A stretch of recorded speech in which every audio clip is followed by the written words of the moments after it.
Tourette's Podcast is not a medical advice show. It's a show about experiences. In the course of that, we may talk about medications or therapies or stories from the doctor's office, but don't mistake any of that for medical advice or direction. It's not. Get that only from people or places licensed or certified to give it.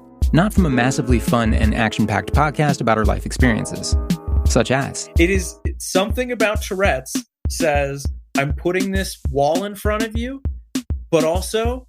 I want you to go right through that frickin' wall and do whatever the hell you feel like it, especially if it's going to be more challenging. This is Tourette's Podcast, made possible with support of the Tourette Association of America and part of the Geeks Rising Network.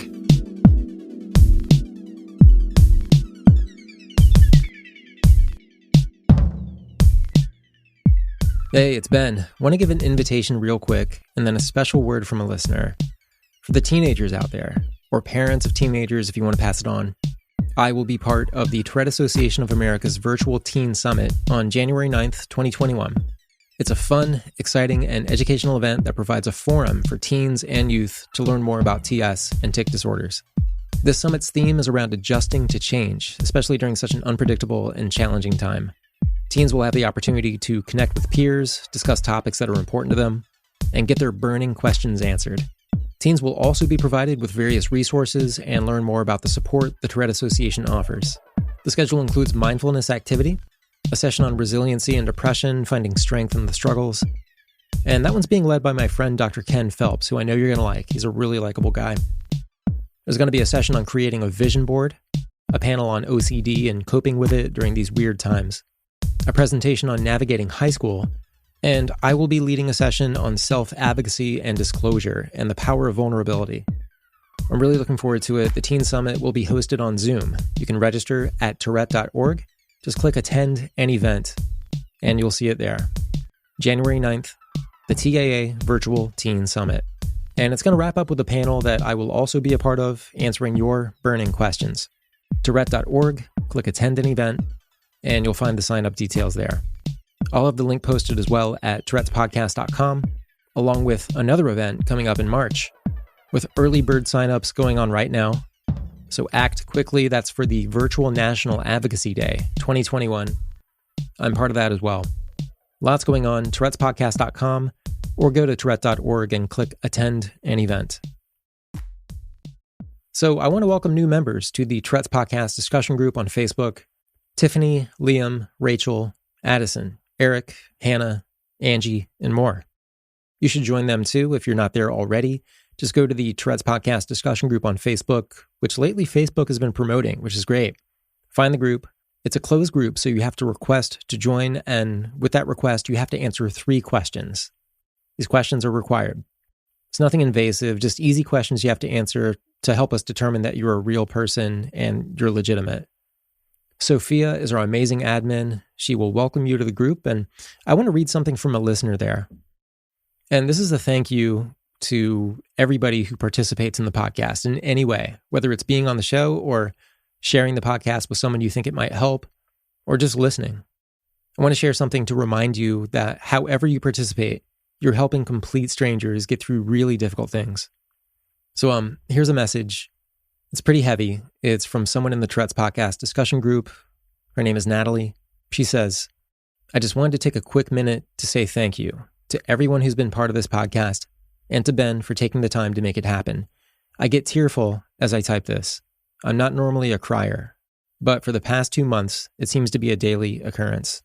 My daughter turns 12 this month, has always had mild tics off and on, but they became severe about 2 weeks before her father passed away in October, after he lost a 4-year battle with cancer. I'm a social worker, but had no experience with Tourette's or any clue on how to help my daughter work with or through it.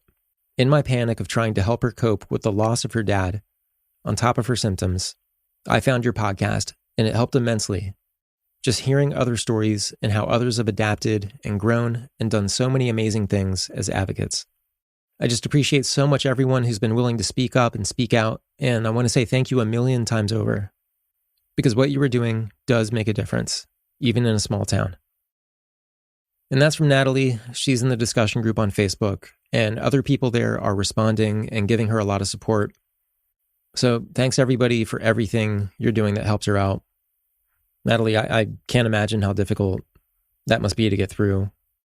You're amazing for staying strong like that. I'm going to dedicate this season to Natalie and her daughter. Natalie, thanks. And for anybody listening who's part of the discussion group, go and offer your support. And again, you can do that in so many different ways. Just share this podcast with somebody else. Just kind of pass it on. Just creates an environment that helps. So thank you. And by extension, I really want to thank our guest this week. His name is Ben Gardner, and we're going to talk about his recent disclosure, his coming out, about having Tourette Syndrome. It's something he had kept under wraps into his adult life until he decided to open up about it on his podcast. He's the host of a podcast called the TOTs Podcast. And it was a great way to do it because, he could get his story out in an honest way with a compelling narrative. And he made that announcement with me and Amanda Talty from the Tourette Association with him on his podcast to set the context and explain what it means to have TS and help people understand what Ben was going through. This episode is really kind of a thesis restatement of sorts for Tourette's podcast, I guess. What it's here to do. And I think if you're not open about your TS, you're going to find this episode especially pertinent. Or if you're a parent everybody's going to have some connection with this conversation, besides it just being a really fun one to listen to. Like Ben's really gregarious, and you'll hear what I mean. And stick around to the end. We have a big, lofty goal that Ben and I share, and we're going to do whatever we can to make it happen. And we would appreciate your help so much. So that's, I'm not going to say what it is. That's at the end of the episode, but don't skip because you'll miss a lot. This episode is like having a window seat through a lot of great scenery and scenarios. So please enjoy. Here's me talking with Ben Gardner.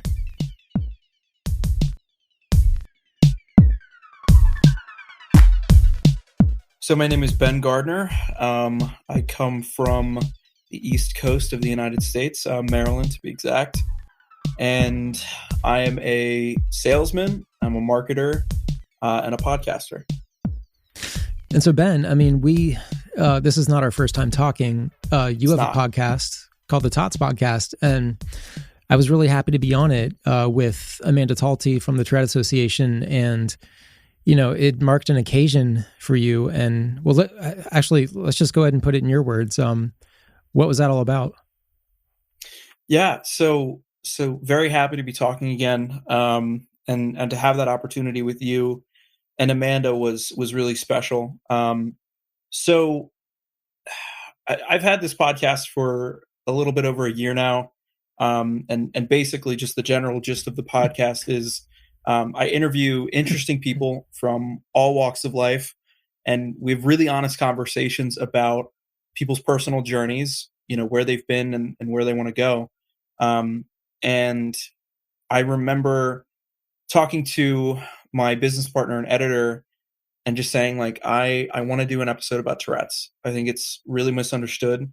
Mm-hmm. And through that ended up actually coming out about my own experience with Tourette's and the fact that I do in fact have Tourette's, which it was a roller coaster to present all of that. But having you and Amanda on was really special to me because I think it brought a level of validity, not necessarily because my story isn't valid, but I think when you can bring together other people who are passionate about the same thing, I think it just bumps it up a whole nother level. Totally. Yeah. And so you mentioned talking with your producer about it and saying, I want to open up about it. What was the case for not opening up? Why had you not before? Yeah. I think my story with Tourette's isn't necessarily that unique. I think that a lot of people, at least that I've met that have Tourette's, which unfortunately is really, really small, but we can get into that later. But Sure. I feel like a lot of people that I know with Tourette's do, they mask it and they hide it. And it's definitely something that, we've talked about the taboos around it and sort of the stigma and why that exists. But, honestly, I'm a really open book. I don't think you can have a podcast and be like someone that doesn't talk about, how they feel personally about most things. I think you have to be a really open person. And so I also have Absolutely. ADHD. I got diagnosed with ADHD, and I remember going into school the next day and telling all my friends I had ADHD. Tourette's was different. Yeah. And I remember getting diagnosed with Tourette's and feeling like, what are my friends and family going to think of me? And I held it in for a long time. So that, I guess, the argument for not coming out about it, which was there, that I brought up and my technical producer brought up, was that, how is this going to be received? Mm-hmm. And I think that was something that we were really concerned about at the time. So were there anybody, or I guess you mentioned a small kind of circle of people you've interacted with kind of in the context of TS, but were there many people, small handful of people before who had some idea, family, friends, or, how big was that world at the time? Super small, like crazy small. And that's a good point to bring up, is that, I think that a shared experience, or maybe it is just mine, but, getting diagnosed, I was like, I don't want anybody to know. So the people that Mm-hmm. knew that I had Tourette's before I came out, was my ex-girlfriend, because, she'd always heard the tics and seen the tics, and, we always knew it was something, but it wasn't diagnosed at that point, but she knew that I had something. Um, then after the point of diagnosis, obviously my mom, I told my dad, I think a couple months after I told my mom. Um, and then I remember texting my current girlfriend, Lily, immediately, and just being like, "Hey, that like thing that I do, or like I have tics, like it's diagnosed now." And other than that, honestly, it was like on a need to know basis, which makes it sound really like whatever, but a need to know basis. So like I told my best friend that I was living with, off and on throughout college, Daniel. I had been like living with him off and on, just, college is crazy. You move in with different people and whatever. But I started living with him alone, like just the two of us, my senior year. And I remember having a conversation with him at that point and being like, "Hey, like I know you know about my tics, but what you don't know is that it's actually, a neurological, disorder and syndrome, and it's Tourette's." Mm-hmm. And, other than that, really not many people. I ended up telling my brothers probably a couple months after I got diagnosed. Everyone else almost in my life didn't know. And so, it's actually really, I'm thankful of this opportunity to be on your podcast and to talk about this experience, because all of this stuff that I had built up for all these years about like acceptance and wanting to be, you know, appreciated for my journey and who I was, despite the fact that I had Tourette's, when I was still viewing it as something that was going to hold me back. Mm-hmm. I mean, the outreach and outpouring of just support and love from people, and certain people that I haven't talked to in over a decade, was insane. I mean, I had hundreds of people reach out and just say the nicest things to me, and make me feel like that was the right decision to come out about it. And but I also did have, I wouldn't say it was a negative reaction, but I had kind of like this in between reaction of, because nobody gave me a negative reaction. Nobody like found Mm-hmm. out and was like, you know, you suck, or like Right. like Yeah. like we build Boo. up these things like they're so ridiculous that we think like, I don't know. But my grandma, actually, I remember her calling me with my grandfather, and they're some of the biggest supporters of my podcast, and I'm not ashamed to say that. But I knew that they were going to listen to it, and I posted on Facebook about it, obviously. But I remember they called me, and she was like sobbing, and Mm. she was so upset. Not necessarily that I had Tourette's, but that in her mind and in my grandfather's mind, me keeping it inside of me and not sharing it for so long was a byproduct somehow of a failure of theirs to be supportive enough for me to feel like I could tell them. And that really wasn't why I never told them. And so that reaction, I actually got that from several people. It was insane because I never had even thought like this could be a consequence of coming out about it, is that these people that feel like they're a huge part of my life and that they are supportive and know everything about me, all of a sudden it's like I took off a mask and I was a completely different person. Or I'm sorry, that's a bad way to phrase it. Let's erase that. Let's erase that. It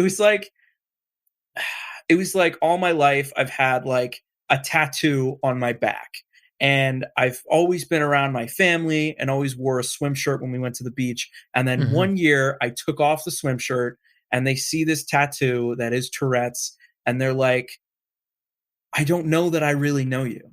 And so that was a really weird feeling for me.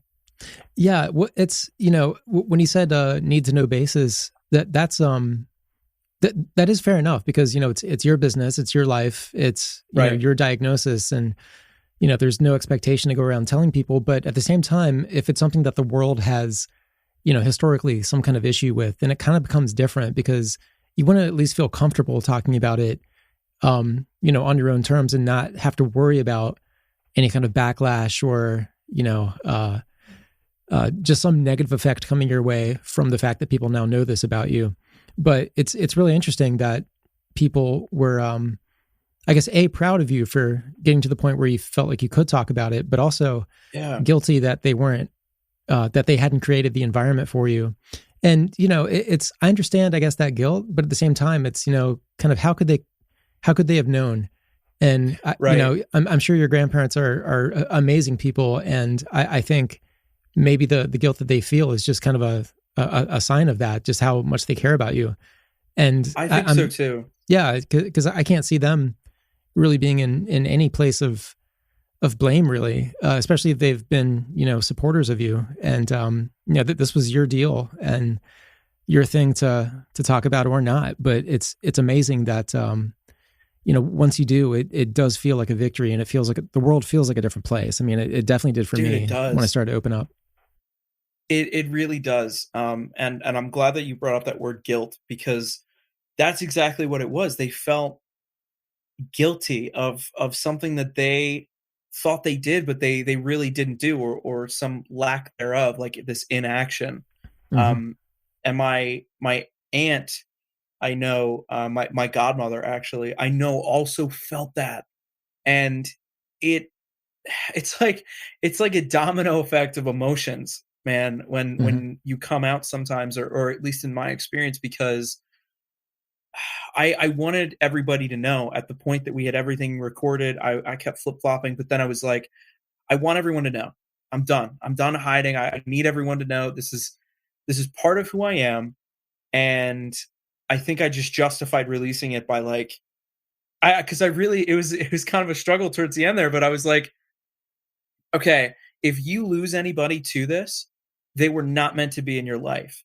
Right. And so that was really important to come to grips with, because there was some of that fear initially, but then the other part too was like this, like I said, like this domino of emotions where everyone's coming in so supportive, but then within 2 days of releasing, people were still reaching out, and it was honestly getting kind of taxing. And that sounds really awful.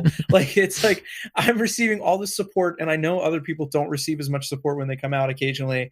And I'm not trying to sound in any way ungrateful at all. And so I hope I'm not coming off that way, but it was so emotionally taxing, because it was like experiencing the same incredible thing over and over and over again. And it was like a week long, but for like 2 days after I released, I ended up seeing my aunt in person, and I knew that she was going to bring it up because she had texted me about it. My uncle had texted me about it, who's my godfather. And I knew it was going to get brought up, because how do you have this big thing happen in your life and just talk about it over text when you're going to see each other? And she brought it up, and I almost started crying because she felt that same guilt that my grandparents felt. And I was so moved by that, and but also so heartbroken because, none of them failed me in any way. And I guess the way that I tried to reassure them that this was a non-issue was that without the support of people like you in literally everything else that I do, because they have always been supportive of everything that I've done, without that kind of like guarantee, not guarantee, like it's unspoken, but like, we're definitely going to support you no matter what, I would not have been able to do this. And so trying to get that across to them became my mission from then on out. And I do think they feel better about it now, but I mean, man, it was like a week of like crazy emotions. Wow. Well, I mean, another thing that has to feel good is the realization of, well, if I'm going to be open about this now and talk about it and people know it, then I don't have to go to quite the same lengths to mask what I'm doing and cover it up and do what I have to do to keep people from knowing. Exactly. And I remember how different that felt for me when I finally, because I knew it in my head, but then when I finally talked to myself about it and realized it, where I'm like, wow, like there's no need for me, because, old habits die hard, and I was still masking things, but once I consciously thought of it and I guess kind of kept in my mind for a little bit that the people around me, these people already know. I'm going to just start introducing my tics, so to speak. It's that they're going to do it themselves, but not having to go through the length that I went to before to cover things up it just felt different. It was a huge stress reliever in a way. What did that feel like for you? Everything you just said is so on point with all that. And I'm not trying to do a cop out, but like that's exactly how it feels. And ever since, of course I'm saying it now and like, I'm not ticking or anything now, because my Tourette's is, just like everyone else's, it's a little bit different than anyone else's Tourette's. Sure. Yeah. And it really comes and goes in ways. And I can get into that later too, but, I've been ticking so openly, and so proud is not the right word, not because I'm not proud of having Tourette's, because I am. I'm proud that I have this and I'm able to still be positive with it, but just like so relaxed, I guess. And I've noticed the Tourette's it's not as frequent and it's not as severe when it normally would be. Yeah. So I mean, man, it's honestly been incredible, because all these people that I used to hide it from, and you and I talked for so long about masking on my podcast. But the masking too is like, I'm starting to little by little give that up. It's like, you build up these walls to protect yourself. You start tearing them down once you get that support. It really does feel like that though, because these people that already know, I'll just like tick in front of. Like I saw an old boss the other day for lunch, and she pulled me aside to just tell me, like I saw it, obviously, like she commented and reached out, but now we're in person, and she socially distanced, of course. And she was just like, I'm so proud of you. I'm so supportive, whatever. And I noticed that like after she said that during our lunch, I stopped masking, and I didn't even realize that I'd been masking before that. And it felt so good to just like kind of let the tics out and just be like, you know what? Doesn't matter. You can just do whatever. You're in a safe place. This is someone you can be comfortable around. They understand. And to not have to feel like I need to explain myself. I mean, just an incredible feeling. I remember when I first started doing it, it was kind of like that. Like my brain was kind of, I guess kind of tentative with it. And I think I also had this weird feeling that once I did start ticking more openly, I think I was worried that people thought I was putting it on, or I was sort of like, here's the proof. I have Tourette, just like I was saying.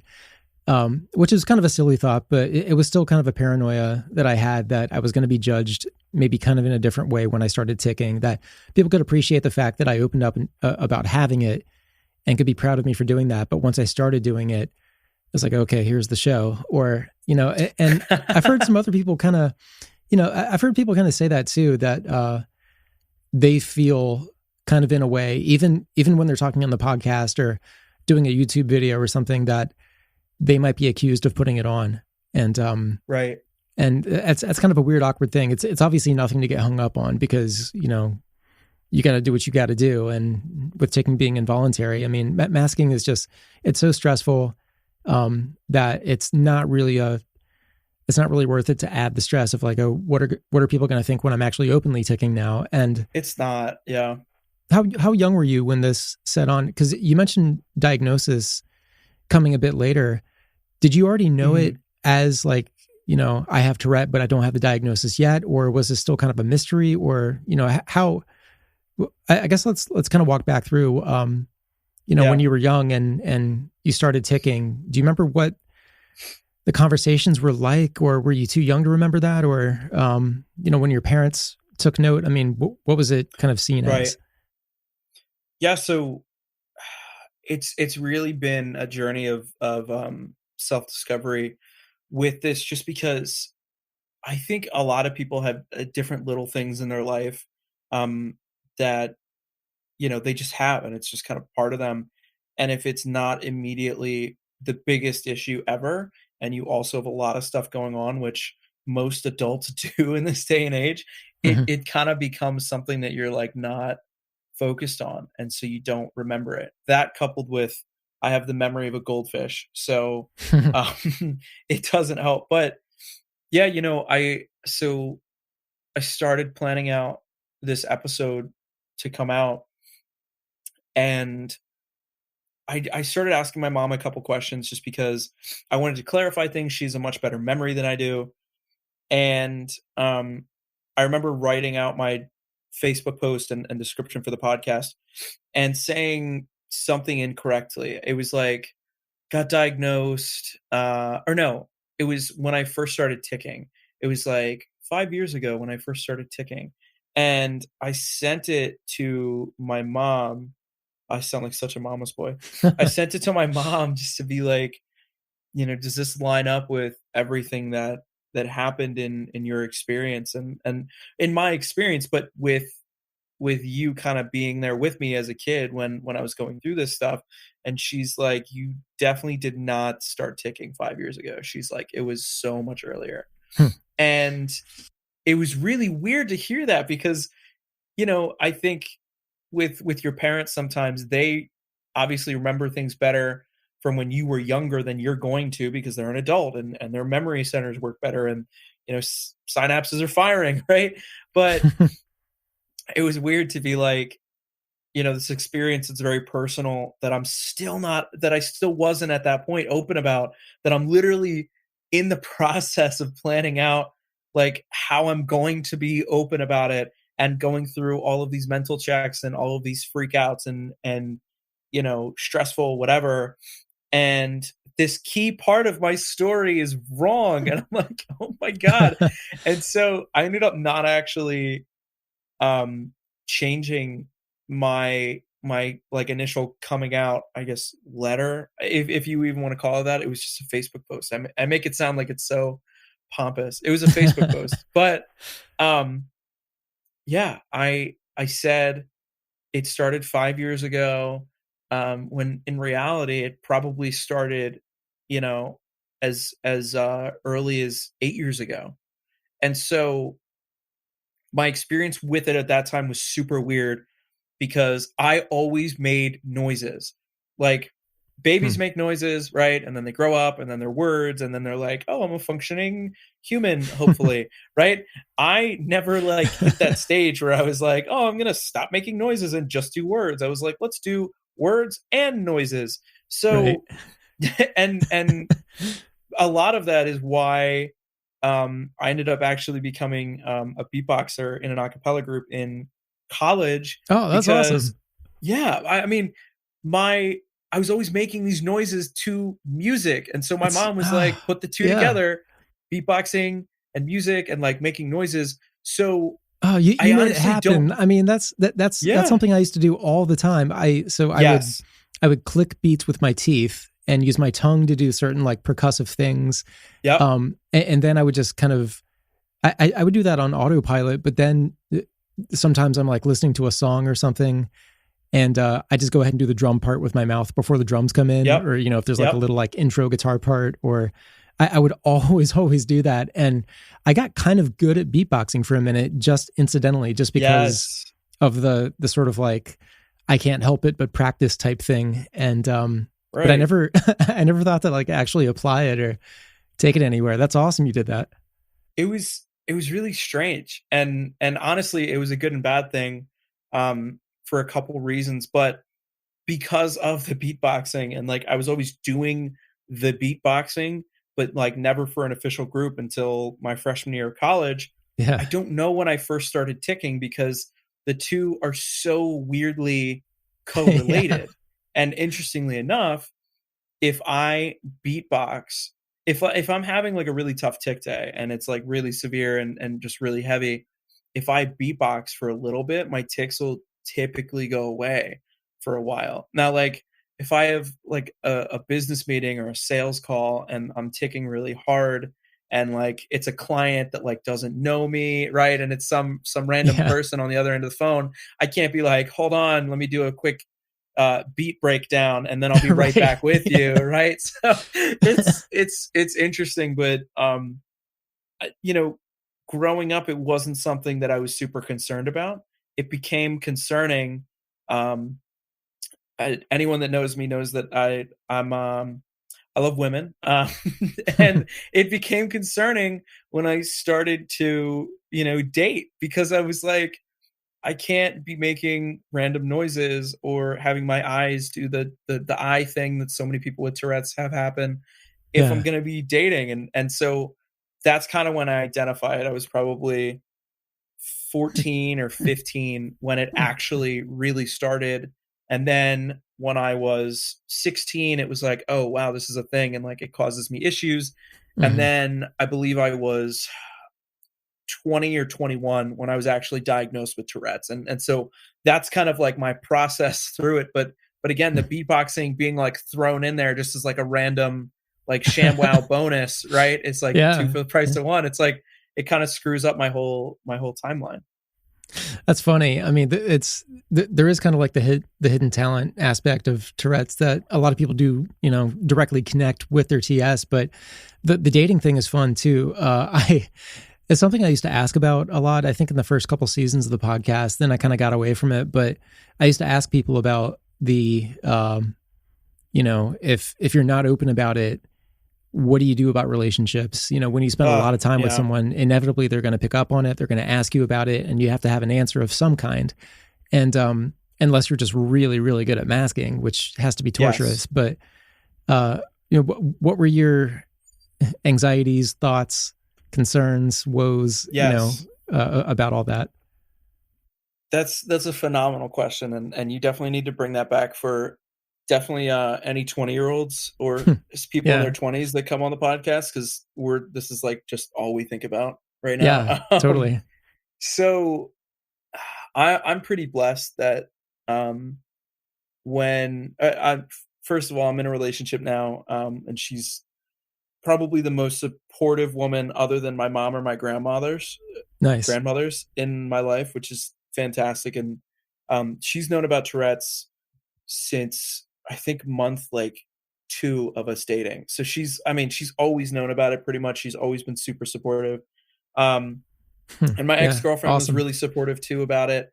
But the whole dating thing, like when I first started having tics, was super strange, because it was just like I told you, like it wasn't something diagnosed. It was just like this, you know, that's that weird thing that Ben does. And I needed to hide it. And so I mentioned the eye tick earlier. I've heard of several other people having this thing, but essentially for those people who are trying to understand what I'm saying, is my eyes will widen or contract, and it looks like I'm winking really often. Okay. So for Ben Gardner, that was really unattractive in middle school. This was a really big concern of mine, because I would be walking around the school and I'd see that, pretty girl or whatever that I had a crush on, and it would kind of stress me out a little bit. And we know stress can make your tics worse. Yeah. And then my eye would tick and it would look like I'm winking at her. And I'm like, no, that's not part of my plan. Like I have a 3-step plan. It involves, earrings that my mom will buy at the mall. And like, it did create issues for me feeling confident in dating. And as I kind of got older and felt more confident in myself, it would like screw me up. And I'd be at a party meeting somebody or just friends introducing me to new people. And right off the bat, if it looks like I'm winking at them, like, whoa, confidence works sometimes, but like, if I don't know your name yet, it's really tough. But it's really interesting that I'm learning all these things after I've come out about it. The biggest thing that I've learned that's kind of the differences in genders as far as male and female goes that I have picked up on personally. This is my opinion. This is my observation. Could be totally different. But I typically think that women are much more observant and men are not as observant. That's kind of how I've, thought about women and men in terms of being observant my entire life.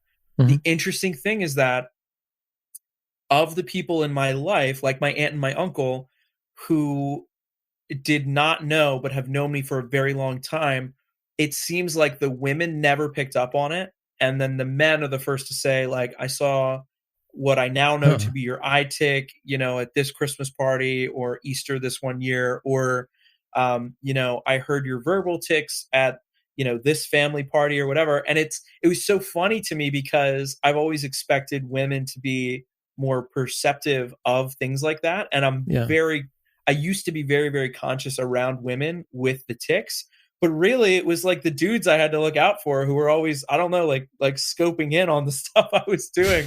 But I thought that was so funny. And you mentioned earlier too, I wanted to touch on this about people potentially feeling like you're putting something on. And something that you and I talked about extensively in my podcast, which I encourage everyone to go listen to. This episode is particularly totally after you finish this one. You have to finish this one first. I'll link it in the show notes. That would be awesome. But we talked about the fact that when you come out, occasionally you're worried about people looking back on memories with you and trying to pick through them and find and see if it's like one of those things that they picked up on and then just kind of repressed and didn't think about because it wasn't super important in the moment. I've had that happen with like 5 different people, and everything that you said about it was so true. It's like, it's a super weird feeling. And luckily I know these 5 people well enough to kind of, I guess, not get over it, but like be okay with like, okay, like they're not doing it to mean anything. They're being analytical. Humans are analytical, but it's exactly what you said. So I wanted to mention that just because it was so funny going from our conversation about like potential things that happen when you open up about it, and then to have like a lot of those things exactly happen. I was like, okay, like Ben Brown knows what he's talking about.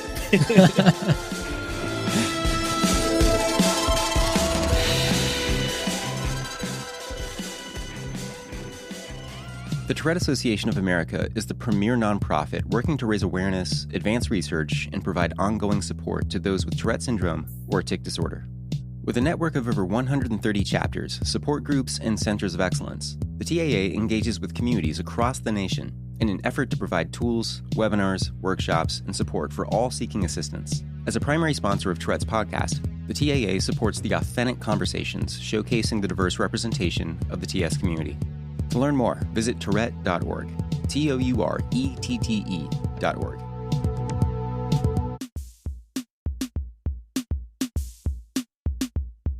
This sounds like a final question. It's not. I want to keep talking after this, but for people who, are maybe weighing whether to open up or, haven't quite gotten to that point yet. I mean, what would you say if someone came up and asked you about that? Just like I have TS, I've been hiding it my whole life. I'm thinking about opening up, but I don't really know. I mean, I guess it's kind of tough to say because you don't want to encourage someone Right. or tell someone to do something that they just really don't want to do. You want it to be up to them. But Right. what kind of encouragements do you have?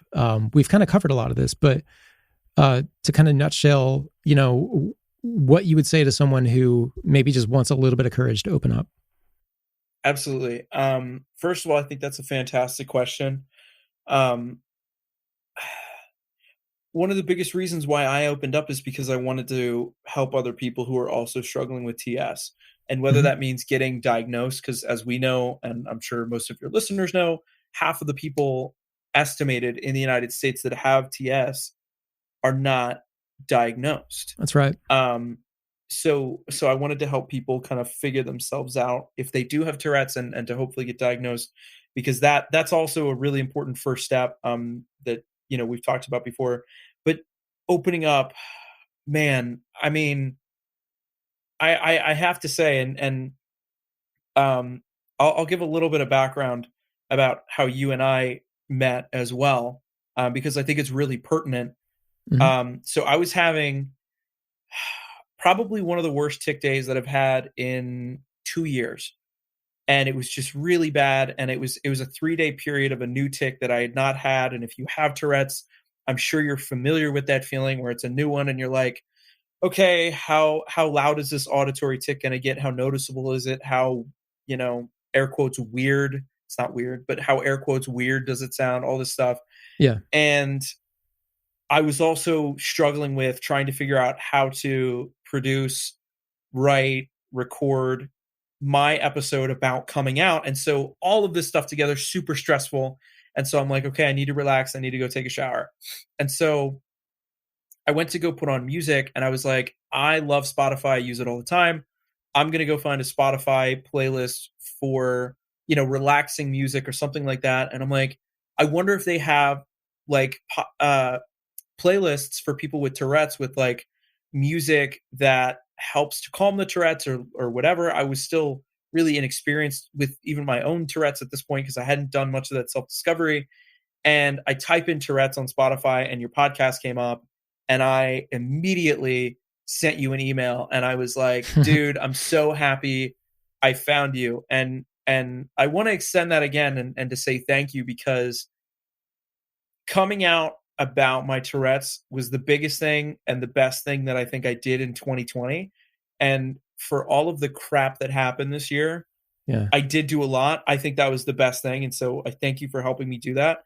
Oh, Coming man. out, I think, not going to make a super generalized statement, but I think in most cases is probably one of the most important things that you can do in your life.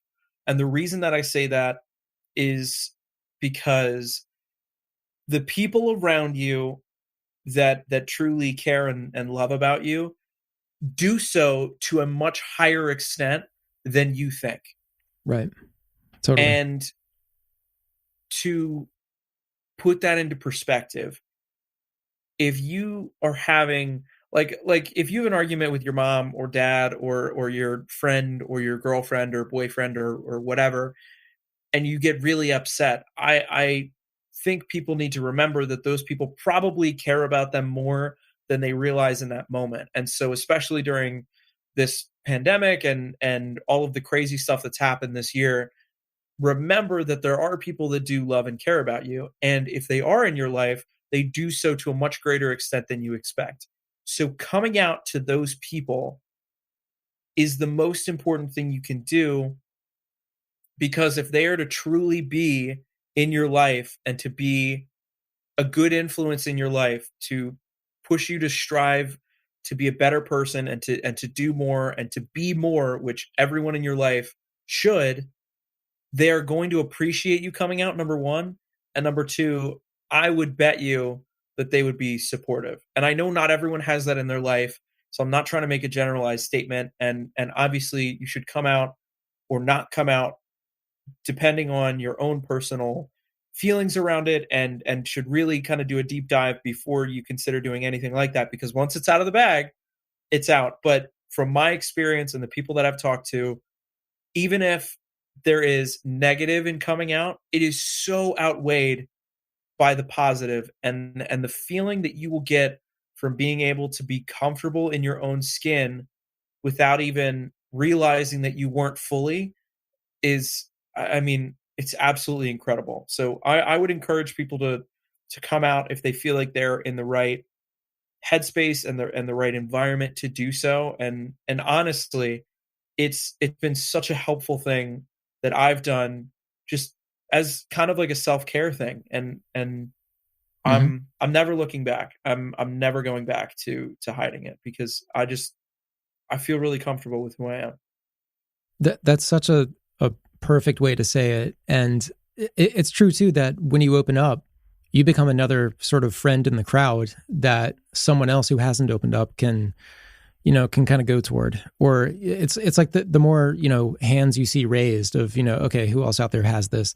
It is kind of this sense that you have a posse, that, you have people who are going to get you, and you don't have to worry quite so much about how you're going to come off around everybody else. And at least if you don't feel like you have the family who's going to support you, or the immediate group of friends who are going to support you, at least, hopefully you can get online and find a group of people with TS and just have conversations, just because it's just it's a really fun exercise to just kind of talk about it. Cause I think there's a difference between saying something to yourself in your head and saying it out loud to somebody else. Like, it comes out differently, and it's almost like you recognize your own thoughts and words differently.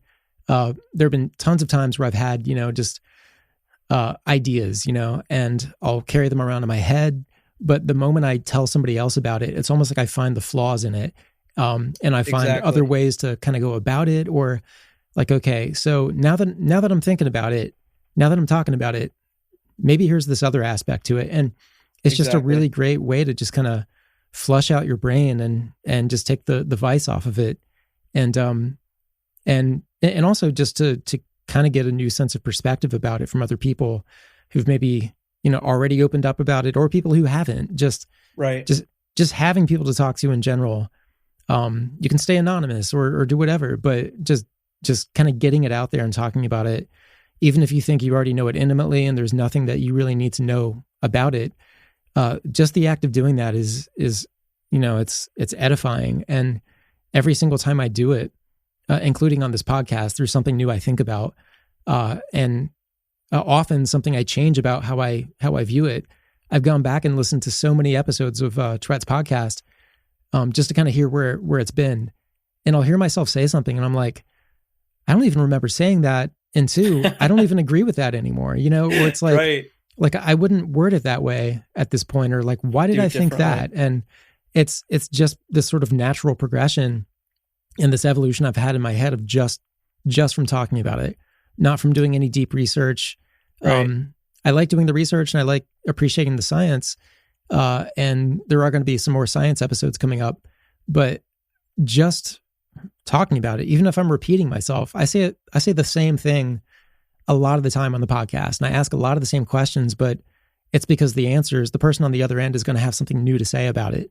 And it's always different. It's always going to be something unique, because people's Tourette's is it's always going to be different for each person. And I think the most important thing that you said that I've been learning so much of is that when you come out, even before you come out, even if that is never going to be whatever the thing that you decide to do, you do have, I'm going to call it a family, because that's truly what it feels like. You have a family of other people who are going through something, maybe not exactly the same, but pretty similar.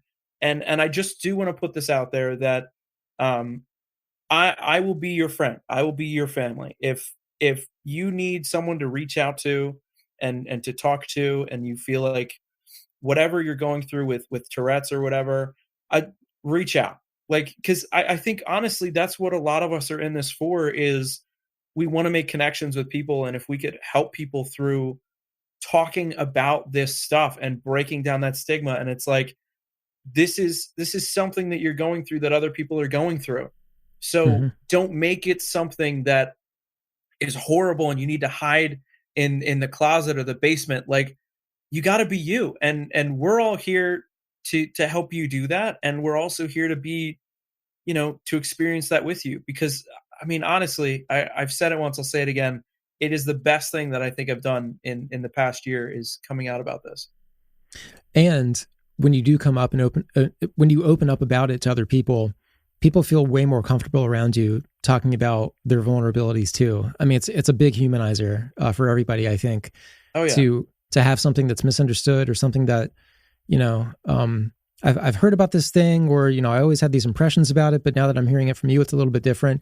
Here's something I got going on that, maybe kind of relates, or it opens up so many conversations. And I've gotten to know people I work with, people in my neighborhood. I've gotten to know them better on a personal level. So it's not just the small talk about the weather. It ends up being meaningful conversations, and people, will come to you for advice, or they'll say something that's happening in their family that I don't think they would ever talk to me about otherwise. They never would, because when you open up and you make yourself vulnerable in that way, people not only appreciate that, but like you just said, they feel comfortable doing the same thing. And I was blessed to have this experience happen literally a day after I released the episode. Somebody came up to me. They're not out about it, so I won't give any context, but somebody Sure. came up to me. It was the mom of somebody, and they basically said, this person or my child has these tics, and the doctors have always said it's a side effect of the ADHD medication. But after reading what you wrote and listening to your episode, I think it might be Tourette's.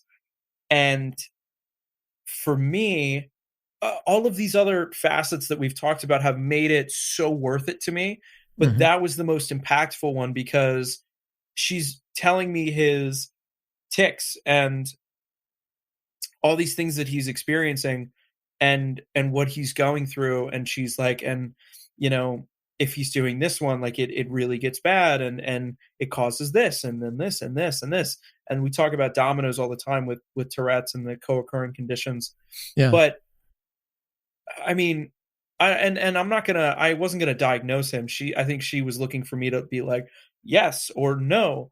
But I was kind of like, I kind of stepped up a little bit, and I was like, that sounds like Tourette's. And I really think that if this is something that's bothering him to that extent, that, maybe you should see somebody and find out if it is Tourette's or not.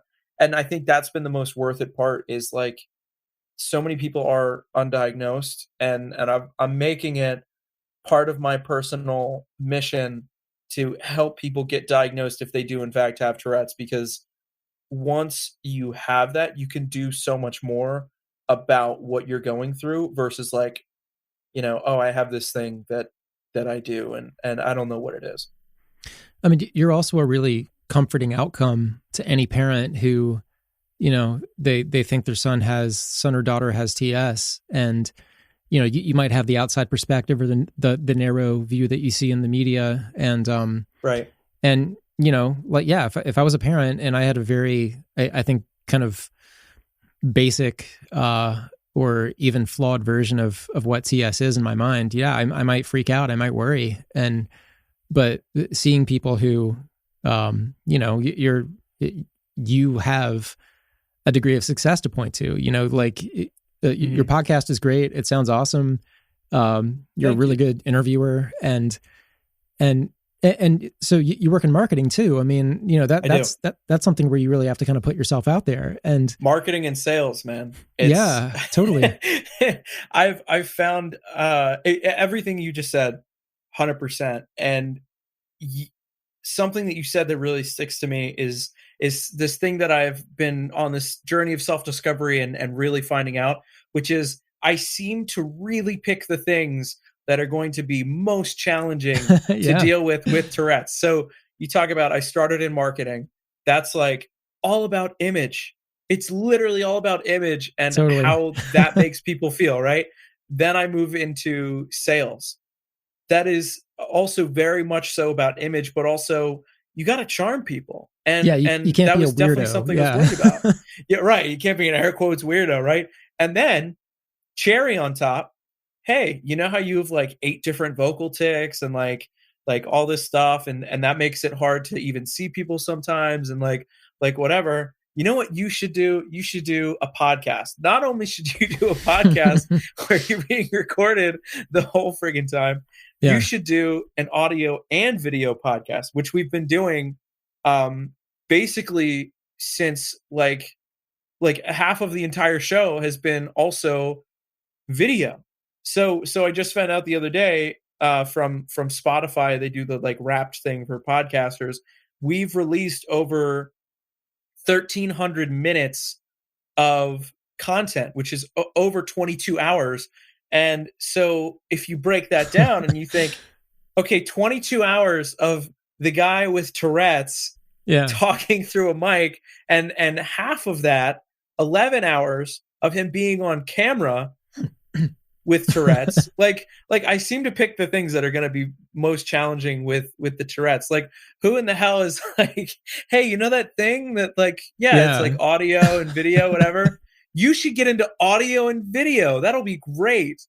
It's so funny because I've interviewed. I used to work in radio, and I was a journalist, and I had to go on TV sometimes, and just the opposite of what I would normally want to do, and then the added nerves of everything of like, oh my God, how am I going to come off? And I've interviewed people who do TV news, weatherman. And then, David Begnaud from CBS News, who's fantastic. He's one of the best journalists around. And, but he had this thing, and he didn't open up about it until a couple of years ago.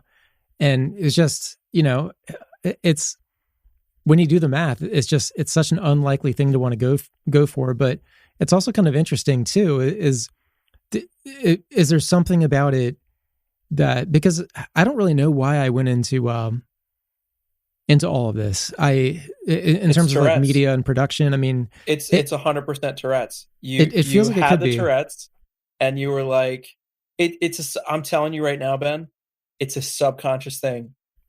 I've met a couple different people with Tourette's. For whatever reason, we are always doing something that I'm going to say this might be something that somebody else would say. This is not how I feel or whatever.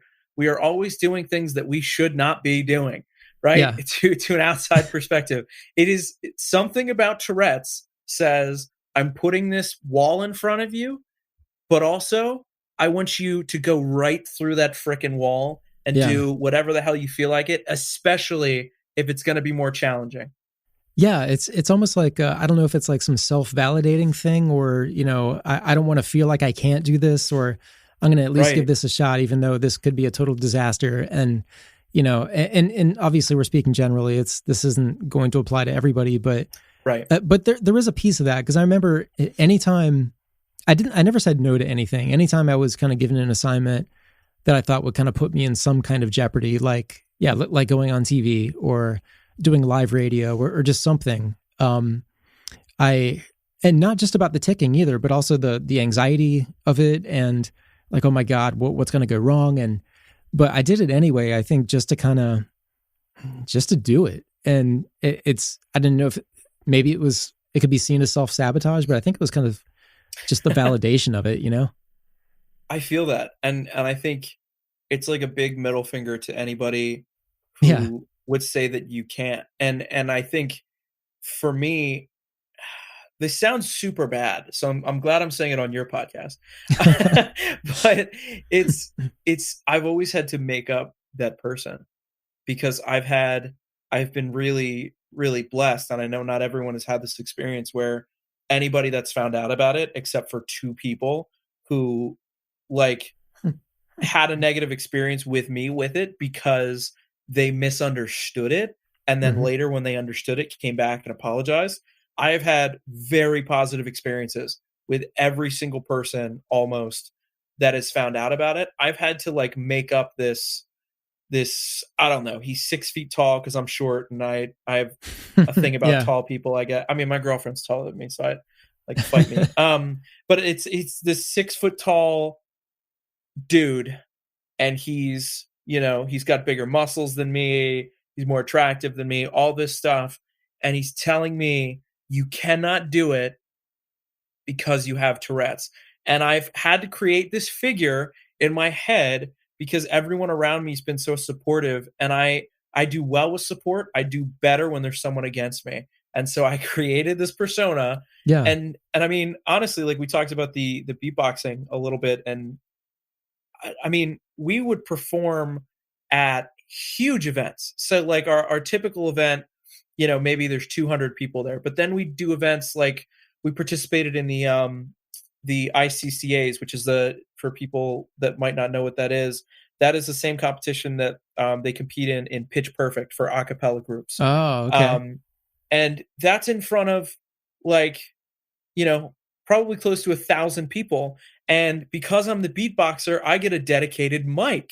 So there's a mic on me that I'm holding in my hand the whole time I'm performing and, you know, dancing around the stage and making noises. Like, who told me that was an okay thing to do? Just to be like, oh, you have Tourette's. Like, let me give you a dedicated mic. And I know that you make noises sometimes.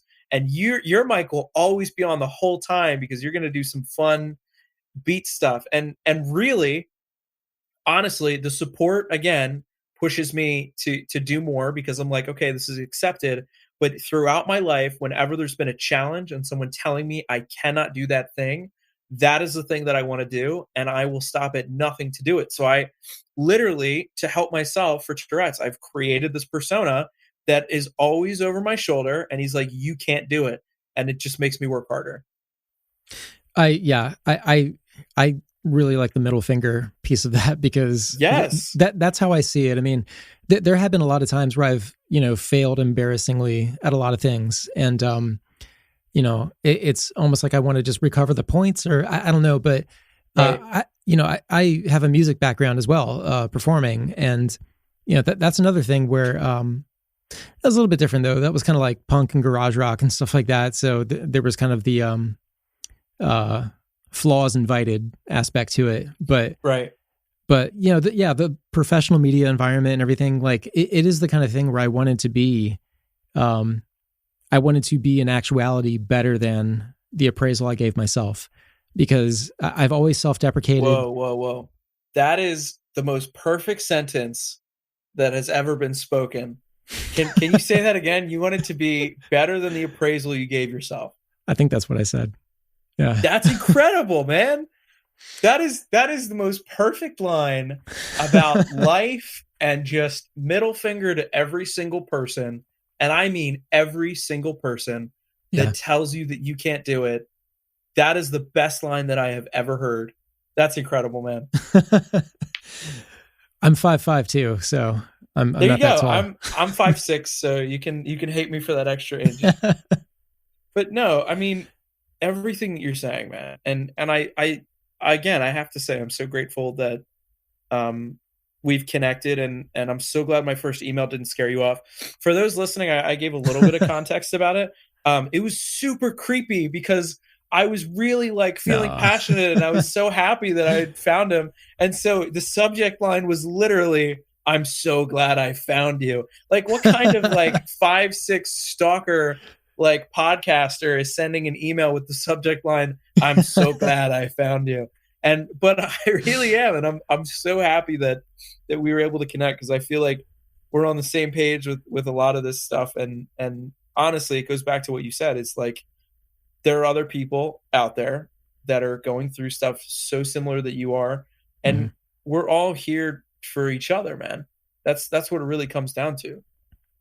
Yeah. It's, you know, looking at the stats, Tourette isn't exactly a rare thing, but it is kind of rare in terms of that level of support and mutual experience and being able to talk in a way where, you know, the person on the other end understands it, you know, without me having to second guess all of my words. And it's a very comforting, relaxing, you know, just nice, stress relieving way to talk.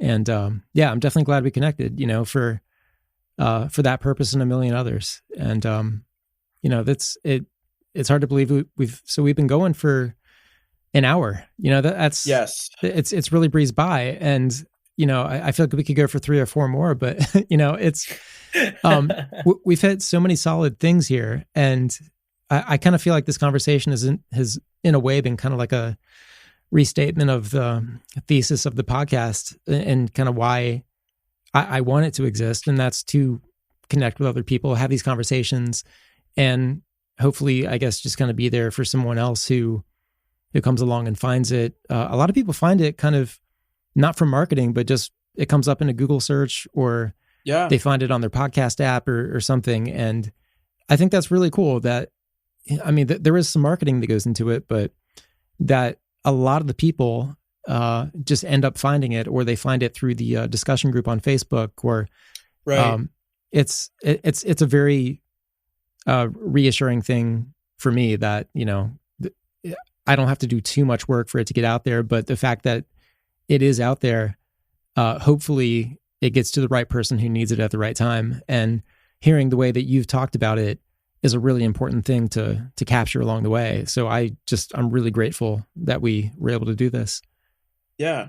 This podcast too, I think is really important to me because I didn't feel like there was the support out there for a really long time.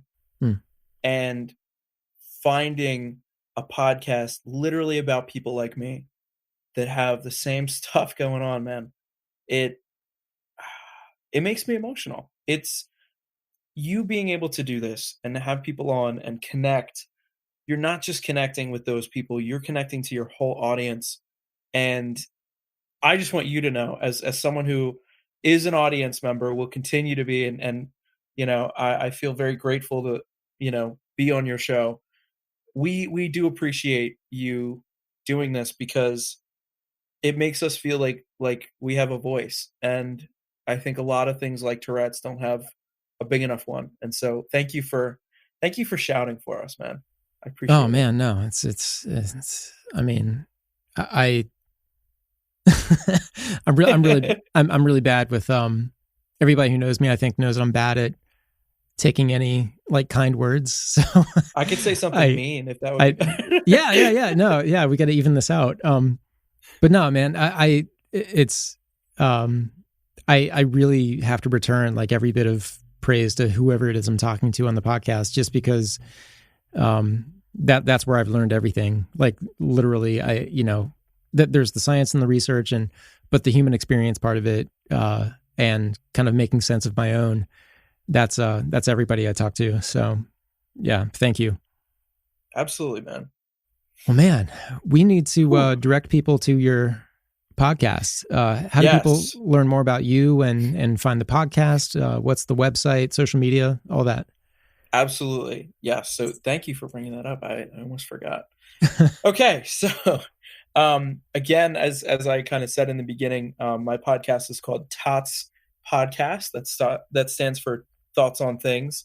I thought it was really clever. Our mascot is Tater. He is legitimately the cutest little tater tot you've ever seen. So you need to go check him out.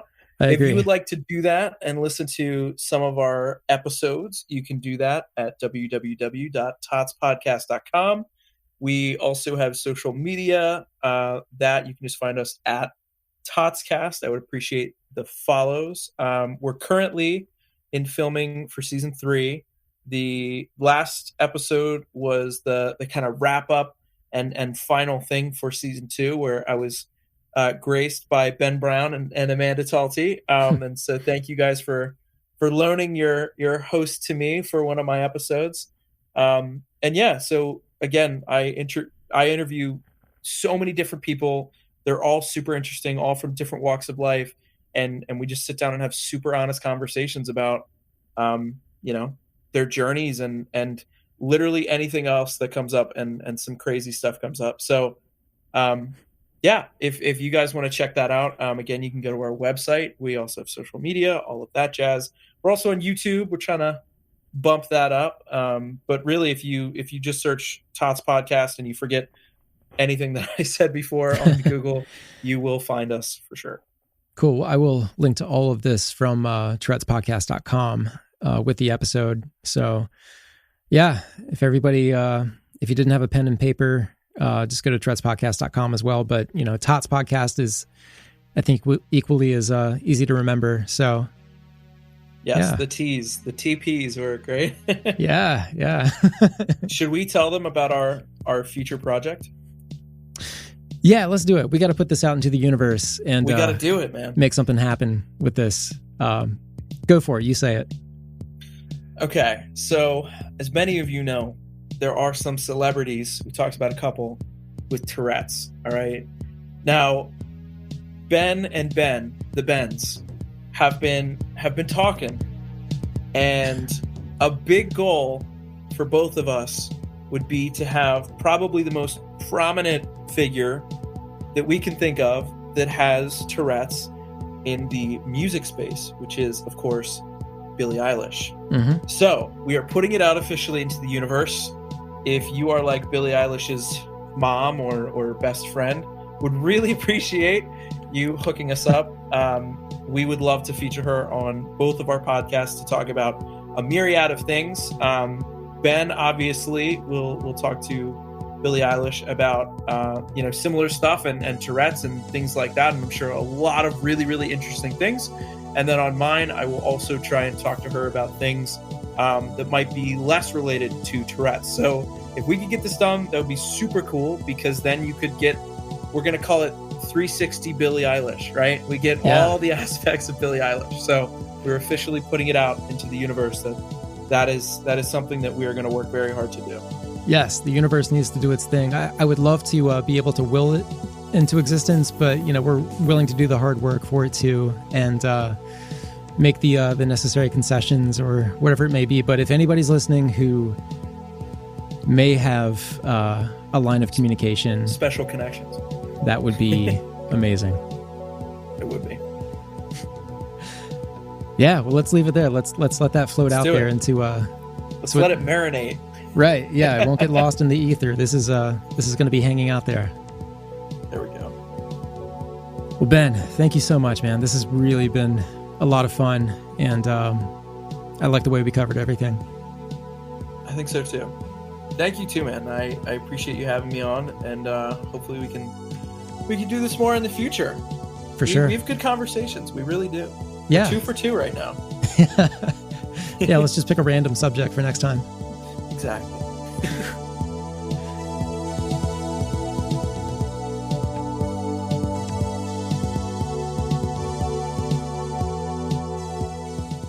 Thanks for listening. For real, help Ben and I get to this goal.